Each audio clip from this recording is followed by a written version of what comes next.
Okay, today, section 4.3. Friday, section 5.1. Monday is the review. Wednesday next week is the test. So if you're not understanding anything or have fallen behind, now is the time to be in my office asking questions and getting caught back up. So make sure that we're all ready for the test by Wednesday next week. Okay, so a little bit of motivation. List all the possible different two-digit numbers which can be written using the digits 1 and 2. If none of the digits are repeated, so what two-digit numbers can you get? 12 and 21, right? Now, suppose that we can have both of the digits repeated. What numbers could we have? 11, 12, 21, and 22. Now, we're talking about counting. So notice on the first one, I have for the first digit, I had 2 choices, and then for the second digit, I had 1 choice. I have 2 options when I wrote them all down, so that tells me I need to multiply 2 times 1 to get 2 options. Now let's look at the second one. For the first choice, we had 2 choices. For the second digit, we also had 2 choices. How many two-digit numbers did we get?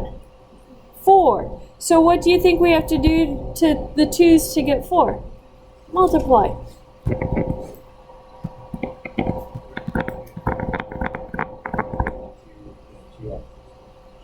One and 2. So, like for the 12, we chose the 1 first, and then we chose the 2 second. For 21, we chose a 2 first, and then 1 second. So, for the first choice of the number, you had 2 options, and then once you chose that one is gone. You have 1 left for the second choice.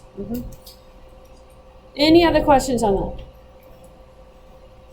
Okay, so that's our motivation for our multiplication rule. Our multiplication rule is the first question that you have on the sheet to fill out. It says, consider the series of events E1 to EM, where N1 is the number of possible outcomes for your first event, and 2 is a possible number of outcomes for the second event, and so on.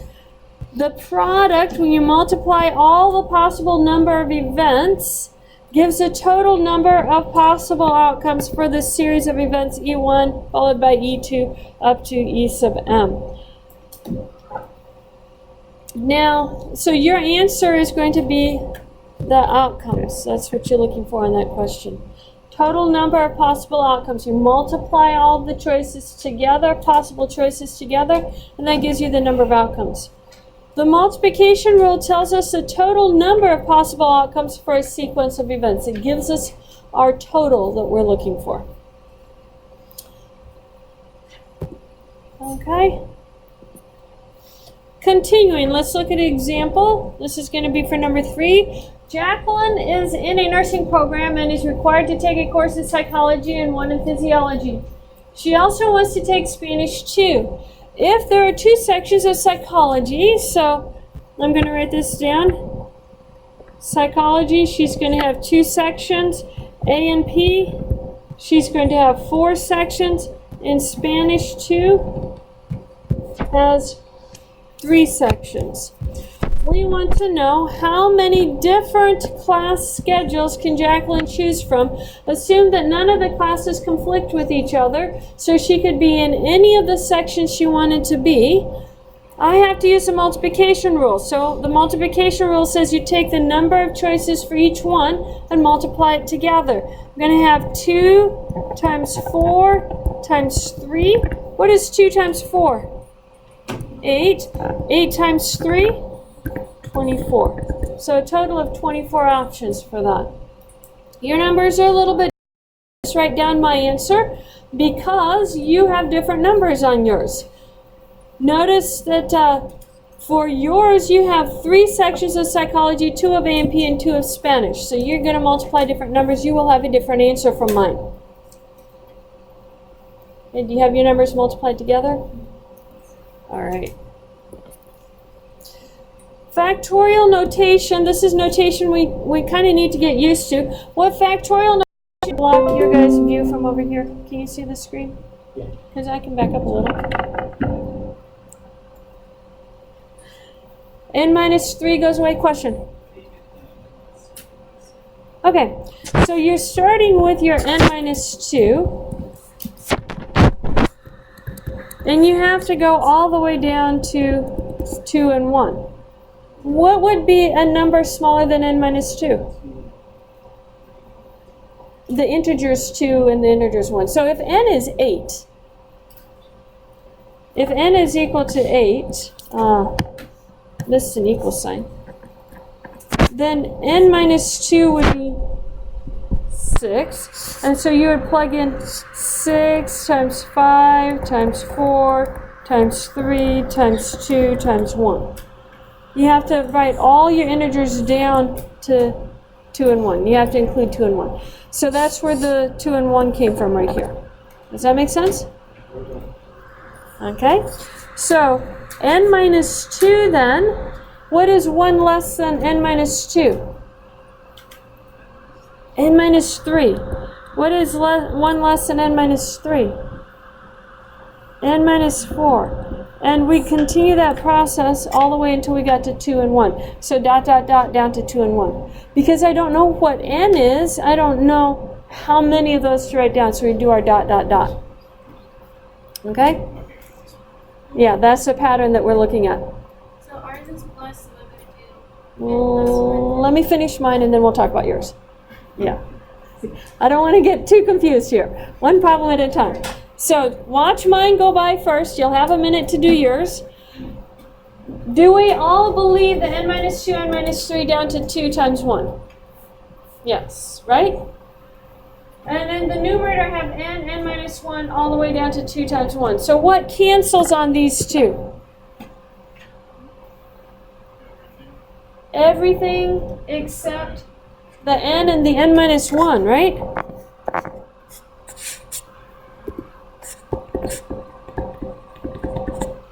And there is my answer for that. Everything except the n times n minus 1. You could also write that as n squared minus n. It doesn't matter which way you write it. And I think on the E-class quiz I give you both options for it, and I want you to choose both of them. Question? So why did you have to put the n outside? I could put it inside the No, I parentheses. mean, That's just notation. That doesn't matter. Okay, so tell me about n plus 1. What is n plus 1 factorial? Where do you start at? What's the first one you write down? Start at the number by the factorial. N plus 1. It's the whole thing, okay? So if that had been a 5 factorial, we would have started at 5 and gotten down to 1. So this is n plus 1. And what is 1 less than n plus 1? N. And what is 1 less than n? N minus 1. And that goes all the way down to 2 times 1.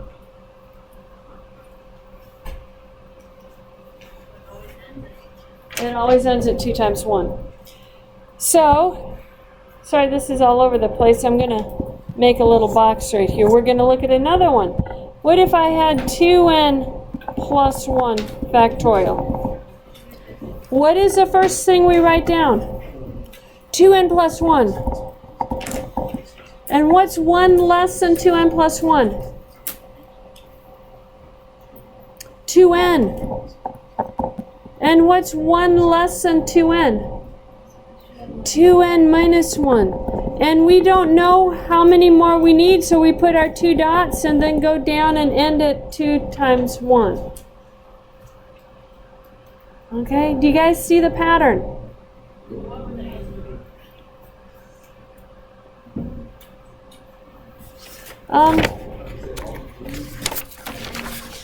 No, they don't all cancel on part D. You can have a fraction on yours. What does not cancel when you go top to bottom on yours?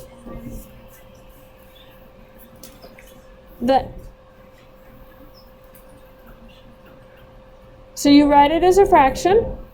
Okay, so let me do another one. I'm actually doing my level best not to do your question, but to do one like yours. Because I really need you to know this, how to do this.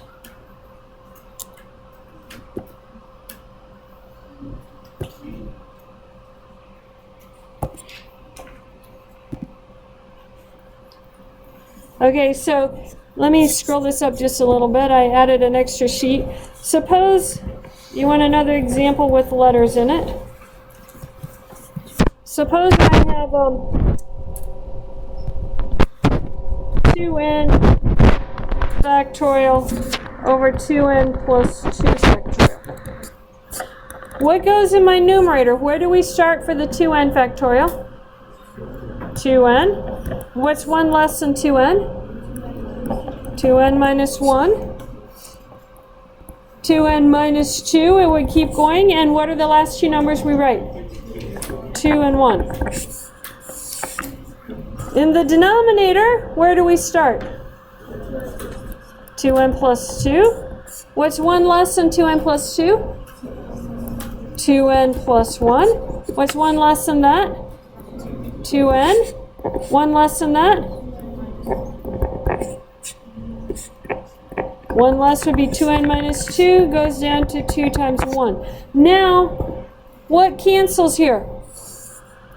The 2n minus 1, 2n minus 2.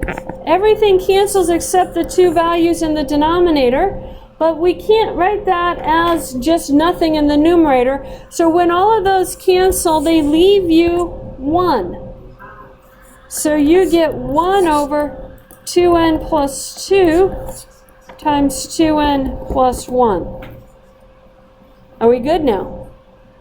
Okay, can we do that question? Did that answer your question now? Okay.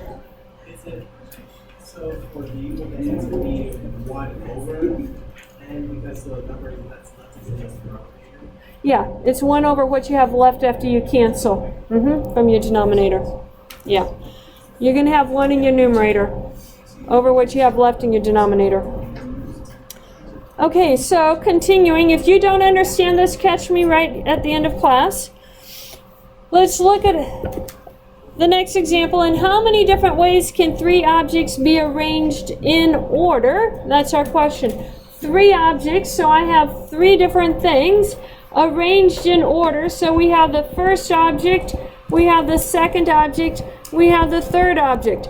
How many choices would we have for the first object that we're putting down? 3. And after we choose one object, how many choices do we have for the second? And how many for the last? 1. Leaving me a total of 6 objects. Notice this is the same thing as 3 times 2 times 1, which is our 3 factorial. Our factorial notation is going to come into play in our multiplication rule. Oftentimes when you're ordering n objects in order, it's n factorial, whatever n is. In our case, n was 3 and we got 3 factorial. So that's why we took a detour for factorial notation. Factorial notation also comes into play in our formulas. For our permutation formula, the number of different ways of selecting our objects in order, this is very important, from a total of n objects is computed using the permutations formula. Hence we call it P for permutations. P of nr equals n factorial over n minus r factorial. You will notice that there's 2 different notations for this. I could also write this as n, p, and r, and I've interchanged these notations because you're going to see both of them. Your textbook uses the p n sub n comma r. Your calculator uses the npr. You need to be familiar with both of them. So you need to know what they are. They're the same thing. Don't worry about which side of the p, the n, and the r are written on. The n and the r always come in the order n comma r. Sometimes they put p in the middle of it, sometimes they don't. But this is equal to the same thing. It's n factorial over n minus r factorial. And that's what we're looking at right there. That's our formula. The combinations formula is a number of different ways of selecting R objects. Order does not matter here, from a total of n objects, and we use our summation form, our combinations formula CNR. I could also write that as NCR, which is n factorial over r factorial, n minus r factorial. So you have both of those notations on your paper handout. That's because I want you to know that they mean the same thing. Don't get confused by that. They are identical. So there's our formulas for it. You'll notice that it says on